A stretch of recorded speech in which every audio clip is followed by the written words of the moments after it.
Cis heterosexual monogamous relationships in our culture are inherently toxic.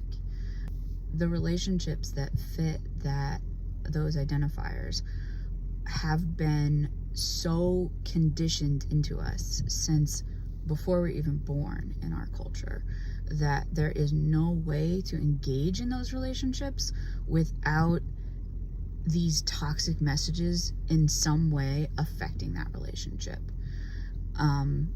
So to be clear, there's absolutely nothing wrong with cis, heterosexual, monogamous relationships if that's how you identify. That can lead to loving, passionate, wonderful relationships between people. So it's not the cis, heterosexual, monogamous identity that's a problem.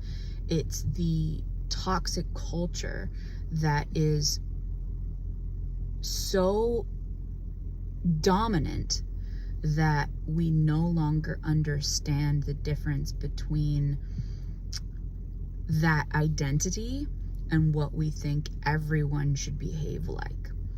So that includes everything from gender roles that are literally assigned before infants are even born at this point.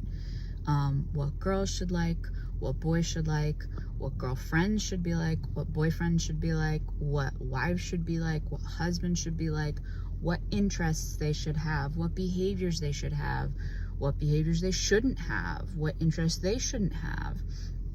And we come at this problem from a lot of different arenas, with female empowerment and deconstructing toxic masculinity and all of these things, deconstructing gender roles.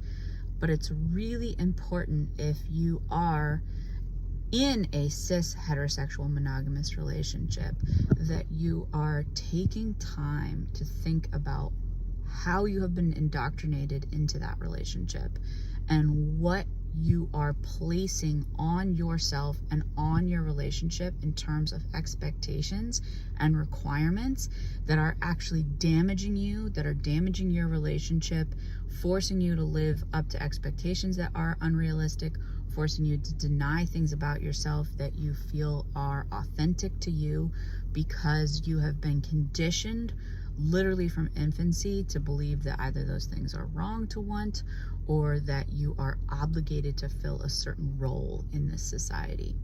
So this is what I do for a living. I find it fascinating work and I love doing it. And if you want to talk to me more about it, you can head over to my website and I'd love to have a conversation.